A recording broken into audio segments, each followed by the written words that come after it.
Good evening, you're watching Digital Age, and I am James Goodale.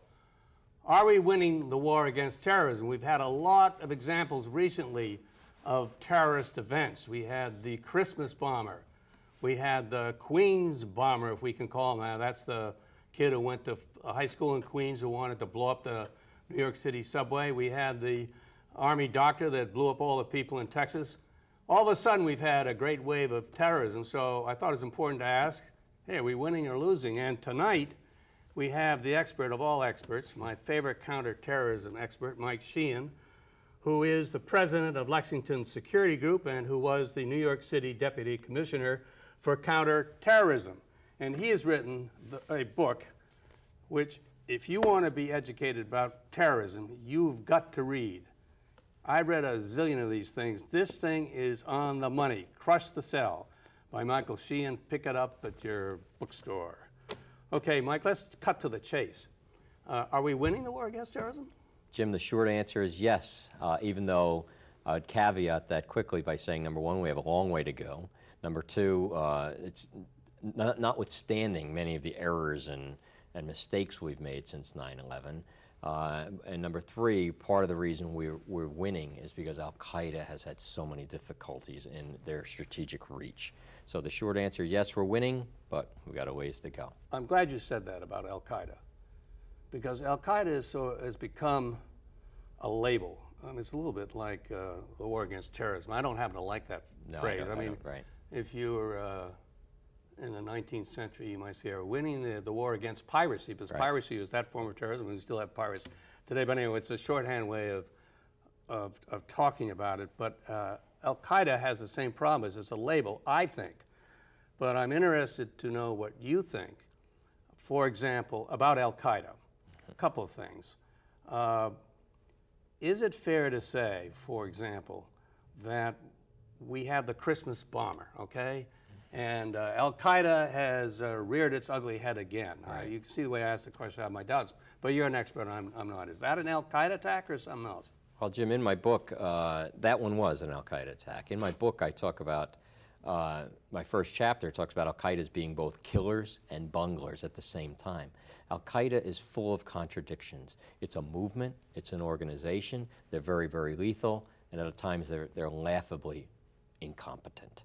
All of that represents Al-Qaeda. When they're left alone, when we lose focus on them, they can be very, very deadly. They blew up two of our embassies. They almost sank a billion-dollar warship, the USS Cole. They attacked us on 9/11.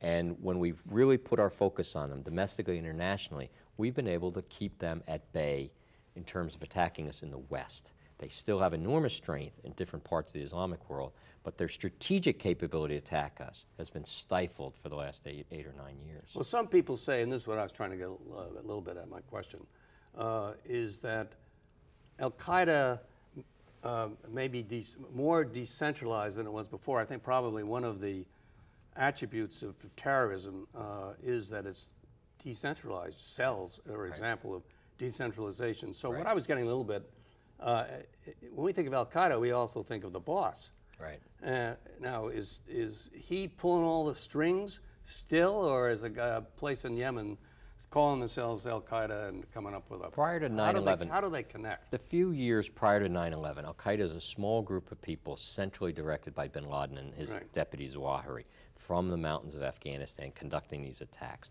Post 9/11, they scoot into Pakistan, are under enormous pressure. It's not as centrally directed as it was before. As you said, Jim, it's decentralized. They have these, what they call lone wolves or sort of self-starters out there. And that represents a challenge to law enforcement and intelligence, that these guys are self-starters, there's less of them out there. But the problem with that from Al-Qaeda's perspective, it's hard to run an organization unless you have some central control over your operatives, unless you can help train them and bring them up to really conduct successful operational attacks.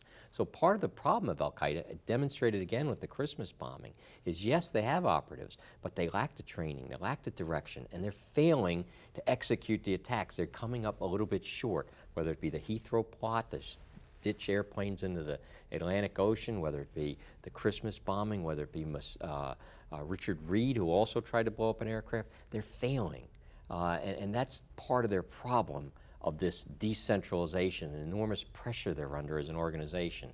So we have to keep that up. That's the good news. That pressure on them has debilitated their operatives from really getting it 100% right. So that's a big success since Absolutely. 9/11. One that we are, for some reason, very reluctant to take credit for. But the fact of the matter is, it's going on 9 years where they have not been able to reattack us within the United States. That, by definition, is an enormous success that no one would have predicted on September 12, 2001. But the fact is, Al-Qaeda has been under that pressure and been unable to really get a successful operation in the U.S. And even in the West, they've been limited to the London attack of 2005 and sort of the Madrid attack of 2004, which was a bit of an Al-Qaeda affiliate, North African operatives from Madrid. So in the West, they're struggling. They still have enormous strength in the Afghan-Pakistan area. They may be on the resurgence in Iraq. They're obviously in Yemen, Somalia, North Africa, Central Africa. There's all these hot spots of Al-Qaeda activity that are reconstituting themselves. The challenge for the U.S.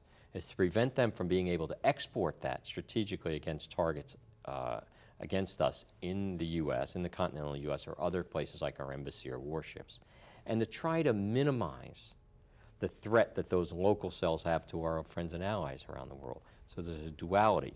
Prevent them from attacking us, also help our allies who have their own. Al-Qaeda threatens other countries more than they threaten us, like Pakistan, like Afghanistan, like Yemen. Those are countries that are already unstable, already have enormous problems, and Al-Qaeda is sitting there and further destabilizing their countries. That's where the real threat is. Al-Qaeda really can't hurt the U.S. Well, okay, so let's see. The real threat is in Afghanistan and Pakistan. Absolutely, right? that's the primary. So therefore, it follows that the way we destroy or weaken that strength or destroy them is we invade Afghanistan. Is that right? Well, I've long argued that we can defeat Al-Qaeda's strategic capability without occupying countries. So in the case of Afghanistan, or let's talk about the relationship between occupation and counterterrorism.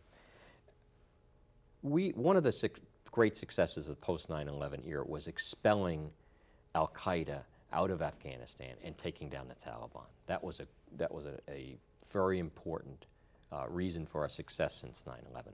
However, the occupation of Iraq and the occupation of Afghanistan, in my view, are not necessarily very productive in my very narrow definition of defeating terrorist threats against U.S. interests. We've expanded the war to include all types of counterinsurgency objectives and stabilization objectives, whether it be Iraq or Afghanistan. We've expanded our objectives dramatically, and I'm not sure it has that much of an effect on the real business of counterterrorism. You talked about counterterrorism. Right. And counterinsurgency. Right, they're very different. They're related, but very different. What do we got going in Afghanistan? Which of the two? Purely a counterinsurgency. There's a small element of counterterrorism. Terrorist organization like Al-Qaeda wants to strike out and kill innocents in the U.S. And it's a strategic objective of theirs to attack the U.S., attack our interests, kill innocents, and try to influence our behavior and consolidate their strength. An insurgent movement like in Afghanistan, the Taliban, they're really trying to get control of political power in Afghanistan. It's a local movement. And the counterinsurgency is to try to prevent them from regaining control of Afghanistan. It's related to terrorism because the Taliban has provided sanctuary to Al-Qaeda, the terrorist organization. However, when I discuss the issue of insurgency and counterterrorism, I like to point out that Al-Qaeda is in Western Pakistan, and we have no U.S. forces in Western Pakistan. We are conducting a counterterrorism campaign in Western Pakistan, counterterrorism, by identifying Al-Qaeda cells and taking them down, whether it be arresting somebody in Karachi or shooting a Predator drone missile at somebody on a mountainside in Western Pakistan.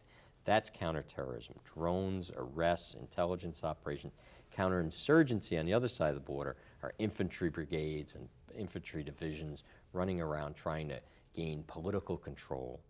Some people connect the two by saying that if you don't get control of Afghanistan, you'll have sanctuary. So what is your answer to the argument Yes, they are in Pakistan, but if we leave Afghanistan, they will go into Afghanistan. We'll be right back where we were. Obviously, when the Taliban controlled most of the territory of Afghanistan after 9/11, and we weren't able to really reach out and touch people in Afghanistan. We missed them when we shot predators at bin Laden prior to 9/11.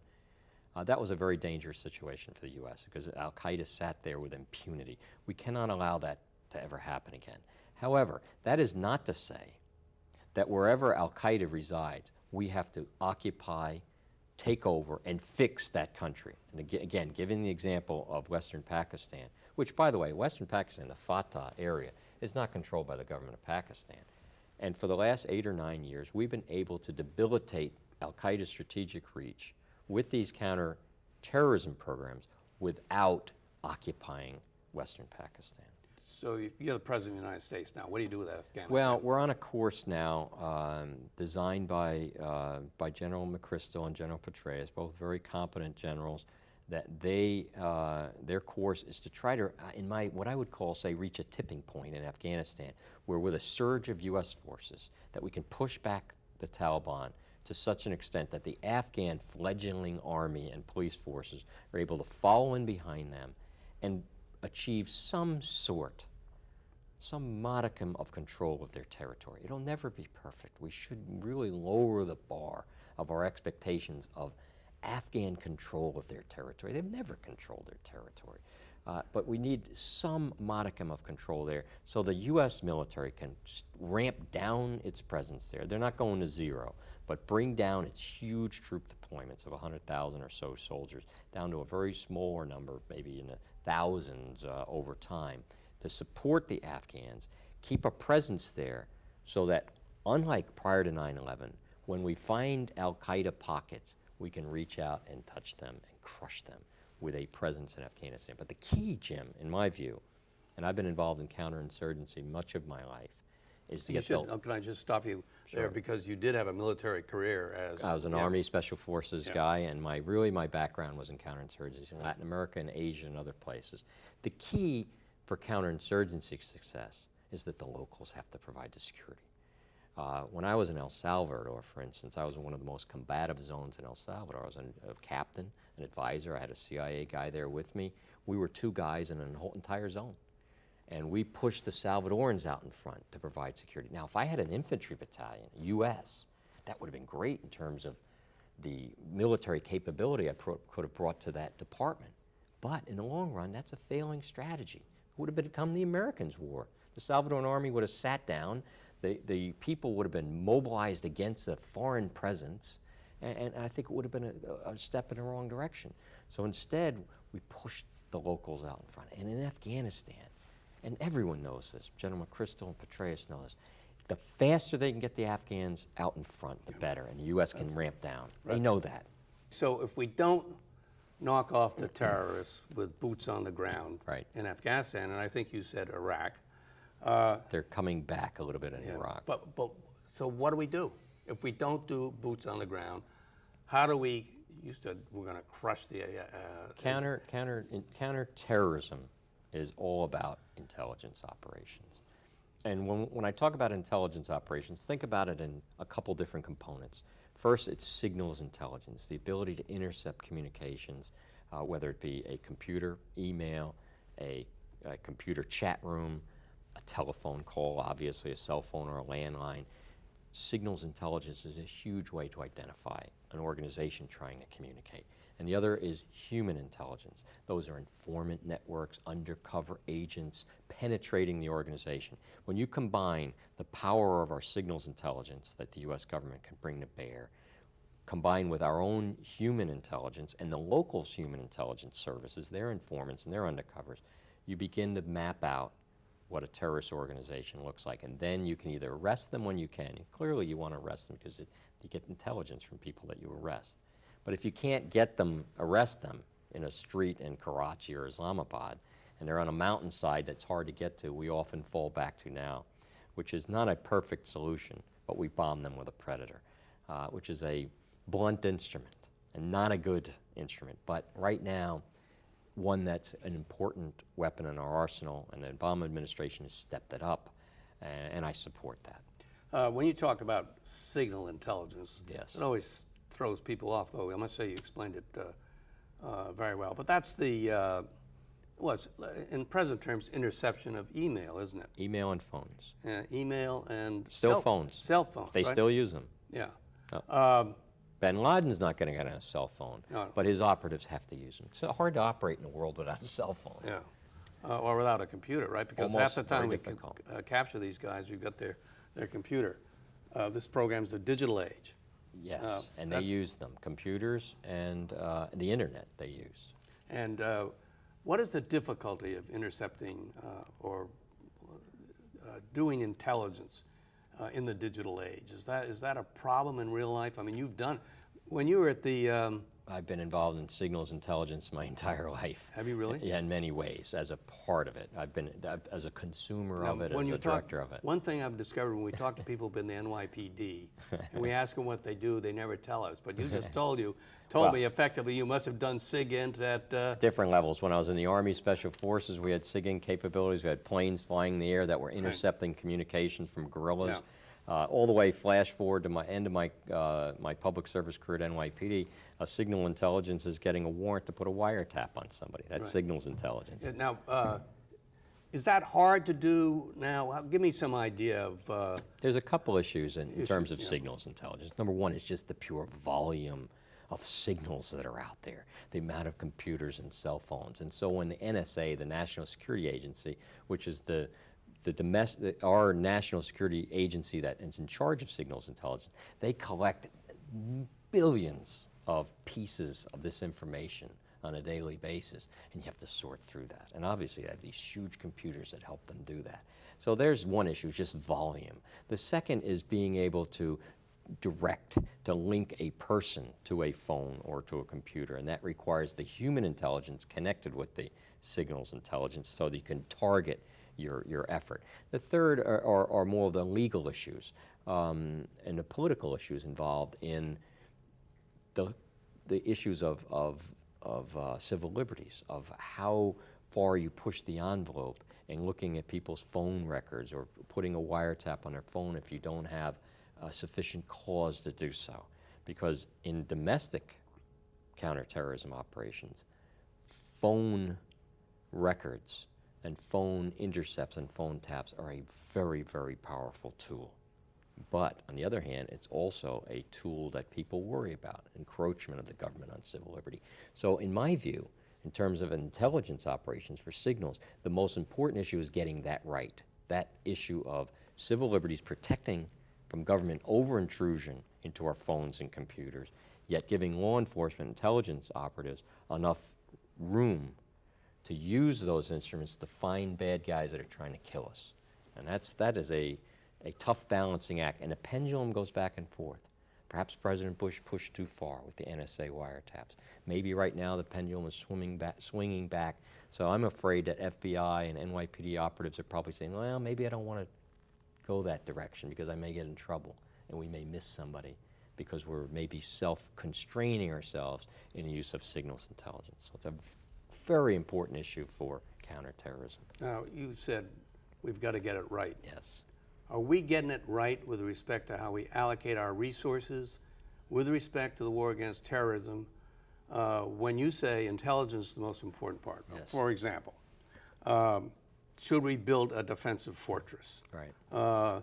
Should we have homeland security? Should we have the DNI? That's the new intelligence agency that was supposed to save us from the Christmas bomber. It has 2,000 people. You can see where I'm going with this question. It's supposed to be an objective question, but are we doing it right?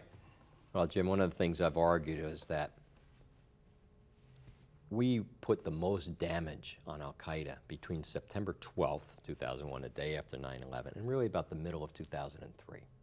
That 18-month period is when we really kicked al-Qaeda around. They really damaged them. That effort was done with the resources that existed on 9/11. All the stuff that we built after that, it takes a few years to get into the pipeline.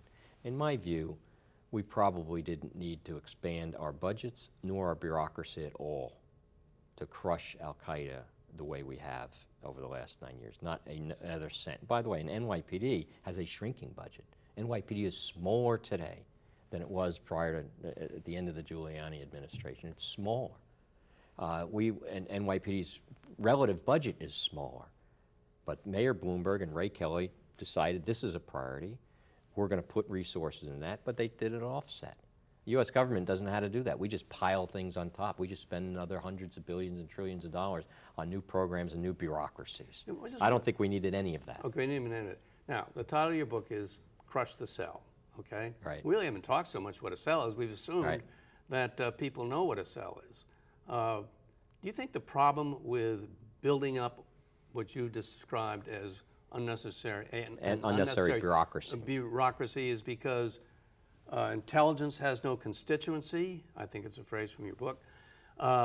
And most people don't understand we're trying to get a cell. Do you think that's a problem? I do, and I think that also Washington has a reflex reaction to when they have a problem to create another bureaucracy and pour money on it, rather than fix what you have and refocus, fire people, and get focused again. That's what they don't do. And the fact of the matter is, after 9/11, we empowered the CIA overseas and the FBI domestically to go after these guys, and they did it without all these new resources. Now they've taken all those resources, CIA and the FBI, created Department of Homeland Security, created the Director of National Intelligence. We created these huge bureaucracies. Now they're addicted to all those new people and new offices and new buildings that have been constructed, and it's going to be very difficult to unravel. But in my view, it was really all about focus, leadership, risk-taking, and just unleashing the people that we had to do the job. And as I repeat again, Jim, Al-Qaeda was strategically diminished primarily with resources that we already had before 9/11. So I gather you think we have an elephant trying to stomp an ant. Oh, absolutely. But I wonder if, go back, does intelligence have a constituency, whether that's all of us, not your fault, because you've got a book in which you talk about intelligence. Intelligence, if you read about it, for example, through the journalist lens, you always hear spy, spy, spy. Right. As you've described it, we're not talking about spies. We've got human intelligence and we have signal intelligence. And so if in fact we can't educate the public, we end up with a bureaucracy might be one result, but isn't there also a problem in educating the public that everyone thinks everything is secret, and how much of intelligence do you pick out of the public domain on a percentage of 100? A lot of it's out there, actually. If you're a careful reader of open sources, you can get about 90% of what's 90%. Going on. About 90. Intelligence is about spying overseas and about signals intelligence. Domestically, it's about investigations. We don't use terms, but in fact of the matter, it's similar activity. Intelligence does not have a constituency. They are often blamed for things that go wrong, but never get credit for things that go right. For instance, I'm a military officer. Have you ever heard the intelligence community get any credit for a successful military operation? Never. Never. But if it goes bad, it's because of faulty intelligence or faulty policy. So for the military, for instance, they're often very good at taking credit for whatever military operations they do, and great. They have great, brave soldiers, very competent people, and that's terrific. But if it goes bad, they'll normally either blame the State Department for a bad political framework or blame the intelligence agency for bad intel. If it goes well, you never hear the flip side, as wow, we've really been successful in this place, and thank God we had good policy in the State Department and great intelligence. You don't hear about it. If there's a failure, like the Christmas bombing, everyone's down on the intelligence agency for that failure and finding all the mistakes that they made. However, what about the successes over the last 8 years of preventing another attack in the U.S.? It's very hard to give credit for something that you prevented.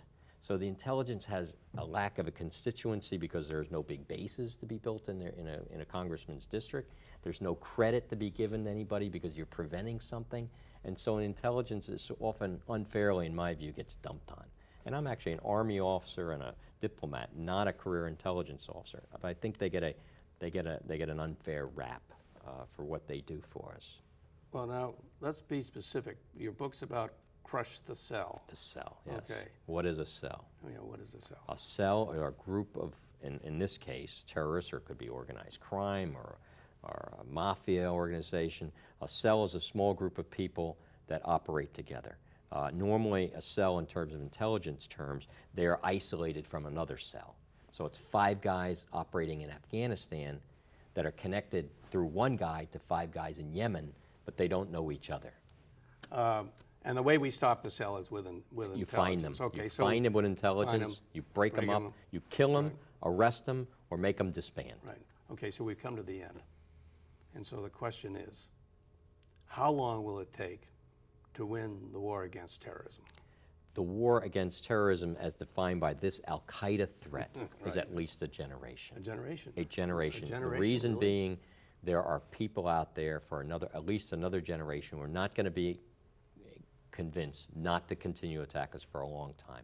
So we're going to have to stay at it, stay focused, but in a very calm, deliberate way, without invading and occupying countries, without trampling on our civil liberties, without becoming hysterical, but focused, finding the cell, crushing the cell, overseas and domestically, and we'll beat them. Hey, thanks for coming by. Thank you, Michael Jim. Sheehan. Pleasure. That was great. Hey, and thank you for coming by. And come by next week and learn more about the digital age. For the digital age, I am James Goodale. Have a good week.